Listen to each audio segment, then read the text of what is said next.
အားလုံးပဲမင်္ဂလာပါ Invincible 49 YouTube Channel ကနေပြီးတော့ပြန်လည်ကြိုဆိုလိုက်ရပါတယ်ဗျဒီကနေ့မှာတော့ကျွန်တော်တို့အနေနဲ့အခုတစ်ပတ်မှာရှင်းပြကစားကြမယ့် Premier League ပွဲစဉ်73 Chelsea အသင်းနဲ့ Arsenal အသင်းတို့ရဲ့ Stamford Bridge ကပွဲစဉ်ကိုပွဲကြို3သက်ချက်လေးပြုလုပ်ပေးသွားမှာပဲဖြစ်ပါတယ်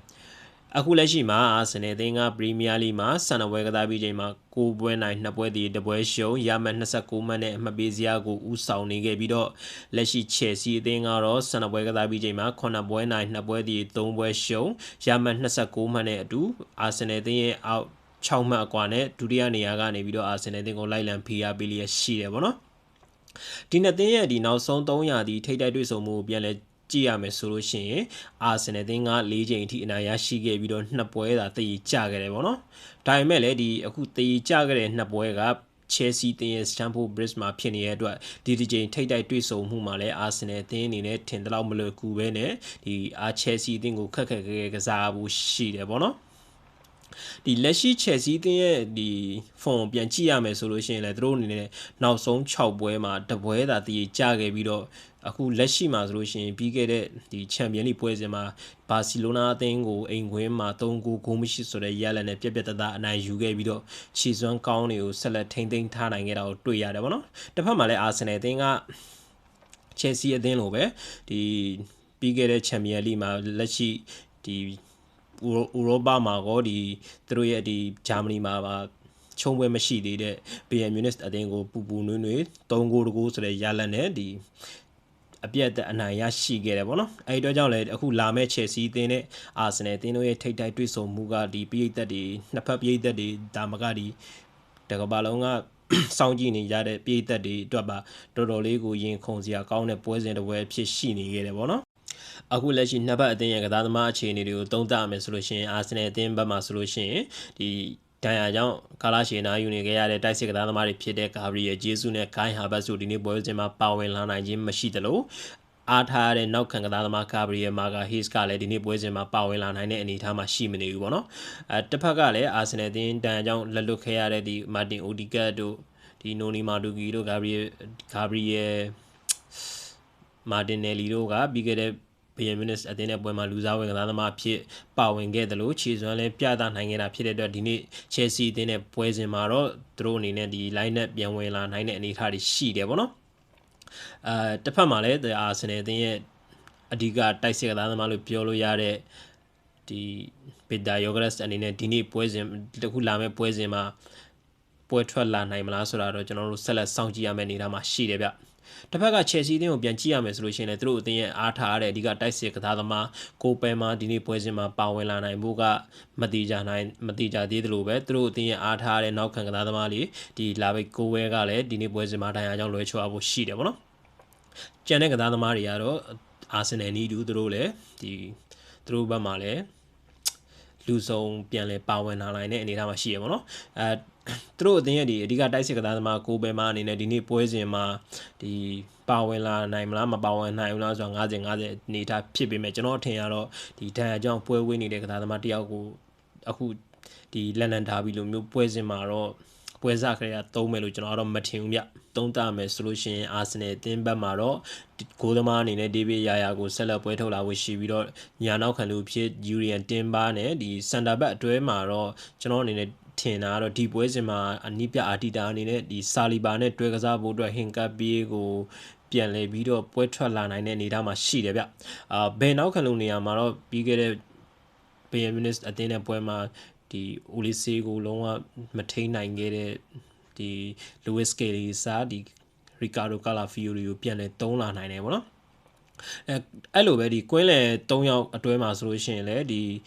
ီမာတင်ဇူဘီမန်ဒီနဲ့ဒီကလန်ရိုက်စ်ကတော့အပြောင်းလဲမရှိနိုင်မဲနဲ့ဒီကွင်းလန်တိုက်စစ်မှာဆိုလို့ရှိရင်တော့အာဆင်နယ်အသင်းရဲ့ဒီအသင်းကောင်းဆောင်မာတင်အိုဒီကပြန်လဲပါဝင်လာနိုင်တဲ့အနေအထားမှာရှိရပါတော့အဲ့ဒီအတွက်ကြောင့်လဲတခုရှိရာကပြီးခဲ့တဲ့ပွဲမှာလီယန်နိုထရော်ဆောအနေနဲ့ဒဏ်ရာရခဲ့တဲ့အတွက်ကြောင့်မလို့ဒီအေဘေရီချီအစည်းကိုဒီဘယ်တောင်မန်ကိုထားကစားနိုင်တဲ့အနေအထားမှာလည်းရှိတယ်ပေါ့နော်တစ်ဖက်မှာတော့ဒီအာဆင်နယ်အသင်းညာဘက်တိုက်စစ်ညာတောင်မန်တိုက်စစ်ကတော့ထုံးစံတိုင်းစာကာပဲပွဲထွက်လာကိုရှိပြီးတော့အထောင်တိုက်စစ်မှာတော့ကျွန်တော်တို့အနေနဲ့ဒီမီကေမီဒီနိုနဲ့ပွဲထွက်မလားဘီတာယောဂရက်စ်နဲ့ပွဲထွက်မလားဆိုတာတော့50-50အနေထားပဲရှိသေးရပေါ့နော်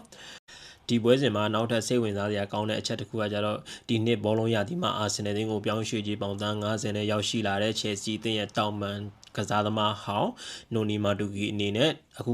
ဒီပွဲစဉ်မှာဒီအာဆင်နယ်အသင်းအတွက်ဝင်ရောက်ခြေစွမ်းပြကစားပြီးတော့အသွင်ကိုဖန်တီးမှုတွေပြုလုပ်ပေးနိုင်မလားဆိုတာကျွန်တော်တို့အနေနဲ့စိတ်ဝင်စားစောင့်ကြည့်ရမယ့်အနေအထားမှာလည်းရှိတယ်ပေါ့နော်လာမယ့်ပွဲစဉ်တော့ Chelsea အသင်းအသုံးပြုနိုင်ခြေရှိတဲ့ဒီကစားကွက်ကိုကျွန်တော်သုံးသပ်မယ်ဆိုလို့ရှိရင်ကိုသမားနေရာမှာ Robert Sanchez ကိုပဲသူတို့အနေနဲ့ဆက်လက်အသုံးပြုနိုင်ခြေရှိပြီးတော့ညာနောက်ခံလူနေရာမှာတော့ပြီးခဲ့တဲ့ဘာစီလိုနာပွဲကပေါ်ဝင်ကစားခဲ့တဲ့ဒီ Malo Gusto ကိုသူတို့ထားပြီးတော့ကစားနိုင်တယ်ပေါ့နော်ပြီးလို့ရှိရင်တော့ Center Back အတွဲကိုတော့သူတို့အနေနဲ့ Chalobah နဲ့ဒီ Wesley Fofana အတွဲကိုသူတို့ဆက်လက်အသုံးပြုနိုင်ခြေရှိတယ်ဗျဘယ်နောက်ခံလူနေရာမှာတော့သူတို့အသင်းရဲ့မရှိမဖြစ်အဓိကကစားသမားလို့ပြောလို့ရတဲ့ Marco Cucurella လာပဲဆက်လက်ပွဲထွက်နိုင်ခြေရှိပြီးတော့ဒီကွင်းလယ်ဒီခန်းစစ်အတွဲမှာဆိုလို့ရှိရင်ဒီ Moise Caicedo နဲ့သူတို့အသင်းကောင်းဆောင် Reece James ကိုထားကစားနိုင်တယ်လို့ကွင်းလယ်တိုက်စစ်မှာ Enzo Fernandez ကိုနေရာချထားဖို့ရှိတယ်ပေါ့နော်အဲ့လိုမှမဟုတ်ဘူးသူတို့အနေနဲ့ကစားကွက်ချင်းနေတယ်ဆိုလို့ရှိရင်တော့ဒီကွင်းလယ်အတွဲမှာဆိုလို့ရှိရင် Moise Caicedo ကို Enzo Fernandez နဲ့တွဲပြီးတော့ကွင်းလယ်တိုက်စစ်နေရာမှာဒီ Joao Pedro ကိုသူတို့အနေနဲ့ထည့်ကစားနိုင်ကြီးရှိတယ်အဲ့လိုမျိုးသူတို့အနေနဲ့ကွင်းလယ်ကိုခင်းကျင်းလိုက်မယ်ဆိုလို့ရှိရင်တော့သူတို့အသင်းရဲ့အသင်းကောင်းဆောင် Reece James ကဒီ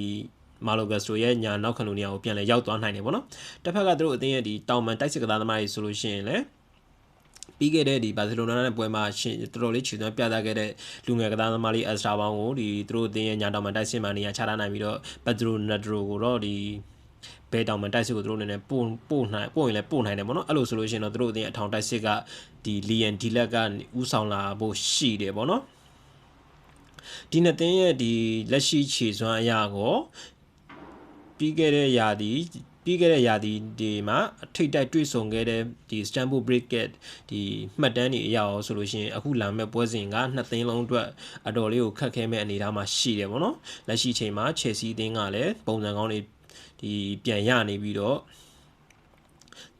့အိမ်ခွဲမှာဆိုလို့ရှိရင်လည်းသူတို့အနေနဲ့တော်တော်လေးကိုကောင်းမွန်တဲ့ result တွေရထားခဲ့တာတွေ့ရတယ်ပေါ့နော်တစ်ဖက်မှာလည်း Arsenal အသင်းကကြတော့အခုလက်ရှိမှာစိတ်သက်အနေထားအရကောကစားပုံအရကောလူစရင်အရကောဒီအမြင့်ဆုံး level မှာရောက်နေပြီးတော့သူတို့အနေနဲ့ဒီနေ့ပွဲစဉ်မှာဒါ Chelsea အသင်းကိုအနိုင်ရခဲ့မယ်ဆိုလို့ရှိရင်အမှတ်ပေးစရာကိုသူတို့အနေနဲ့အဓိကဘယ်လိုပြောမလဲဒုတိယနေရာကဒီဒုတိယနေရာအသင်းကိုအနေဆုံး6မှတ်လောက်ထိသူတို့အနေနဲ့ဖြတ်ထားနိုင်မှာဖြစ်တဲ့အတွက်ဒီအခွင့်အရေးကိုတော့ကျွန်တော်ထင်တယ်အာဆင်နယ်အသင်းအနေနဲ့လက်လွတ်ခံမဲ့အနေအထားမှာတော့မရှိဘူးဗျအဲ့အတွက်ကြောင့်အာဆင်နယ်အသင်းကမဖြစ်မနေဒီနေ့ပွဲစဉ်မှာအနိုင်ကစားဖို့ရှိတယ်ပေါ့နော်အာဆင်နယ်အသင်းရဲ့အနေအထားဗျဒီအရင်နှစ်တွေတုန်းကလိုမျိုးဗျအဓိကကစားသမားတွေတန်ရာရသွားလို့ဟိုလူမပါနိုင်လို့ဒီလူမပါနိုင်လို့ရလက်တွေရင်းရန်သွားနိုင်တယ်ဆိုတဲ့အနေအထားမျိုးမှာမရှိတော့ဘူးဗျဒီနှစ်မှာအာဆင်နယ်အသင်းရဲ့ကစားသမားတွေကဒီ formation ဒီ formula တွေကိုဘယ်ကစားသမားဝင်ကစားဒဏ်ရာရသွားတဲ့ကစားသမားတွေကိုမေ့သွားလောက်စီနိုင်လောက်တဲ့အထိဒီအဝင်ခွင်ကြကစားနိုင်တာကိုတွေ့ရတယ်ပေါ့နော်အဲ့အတွက်ကြောင့်လည်းဒီအာဆင်နယ်အသင်းမှာလူစရင်က2သင်းစာပိုင်ဆိုင်နေတာဖြစ်တဲ့အတွက်ဒီဒဏ်ရာရကစားသမားတွေရဲ့အခြေအနေကိုစိုးရိမ်နေစရာအကြောင်းမရှိတော့ဘူး brother တို့အနေနဲ့ဗျာဒီပြိုင်ဘက်ပြည်သက်တွေပြောတဲ့ဒီစောင်းဝင်လာပြီးတို့ဒီနှစ်ကုန်လို့ရှိရင်အာဆင်နယ်အသင်းအနေနဲ့ဒုတိယပဲဒီအချိန်တန်စီသူတွေပဲဖြစ်သွားမှာတော့ဘာလို့ဒီနှစ်ရာဒီမှာလုံးဝမေ့လိုက်တော့ဗျာတိလားဒီနေ့အာဆင်နယ်ကအရင်နှစ်တွေတုန်းကလိုမျိုးဗျာဒီလူစင်းမလုံလောက်လို့ဒီအဓိကကစားသမားတွေတန်ရသွားလို့ဒီရလက်ရဲရင်သွားနိုင်တဲ့အာဆင်နယ်မျိုးမဟုတ်တော့ဘူးဗျာဒီလက်ရှိဒီနှစ်ကအာဆင်နယ်အသင်းကဗျာလုံးဝပရီးမီးယားလိကိုစုခူးနိုင်လောက်တဲ့လူစရင်ကစားကွက်နဲ့ဒီစိတ်သက်ပိုင်းကိုပိုင်ဆိုင်နေပြီလို့ကျွန်တော်တို့အနေနဲ့ပြောလို့ရတယ်ဗျအဲ့အတွက်ကြောင့်လည်းဒီနေ့ပွဲစဉ်မှာဆိုလို့ရှိရင်အာဆင်နယ်အသင်းက Chelsea အသင်းကိုဒီ2-2ဆိုတဲ့ရလက်လောက်နဲ့အနိုင်ရရှိပြီးတော့ဒီပရီးမီးယားလိပွဲစဉ်73အပြီးမှာဒီဒုတိယနေရာကအသင်းကိုအနည်းဆုံးဒီ9မှတ်သို့မဟုတ်6မှတ်လောက်ထိဖြတ်ပြီးတော့ဒီအမှတ်ပေးစရာကိုဆက်လက်ဦးဆောင်သွားလိမ့်မယ်လို့ပြောကြရရင်ကျွန်တော်ရဲ့အစီအစဉ်လေးကိုဒီနေရာမှာနေမယ်အဆုံးသတ်ပြစေဗျကြည့်ရှုအားပေးကြတဲ့တယောက်ချင်းစီတိုင်းကိုကျေးဇူးအများကြီးတင်ပါတယ်နောက်ဗီဒီယိုတွေမှာလည်းပြန်လည်ဆုံတွေ့ပါအောင်မယ်ဗျကျွန်တော်ရဲ့ channel လေးကို like and subscribe မလုပ်ရသေးဘူးဆိုလို့ရှိရင် like and subscribe လုပ်ပြီးတော့အားပေးကြပါအောင်လို့ပြောကြရရင်ကျွန်တော်ရဲ့အစီအစဉ်လေးကိုဒီနေရာမှာနေမယ်အဆုံးသတ်ပြရစေဗျ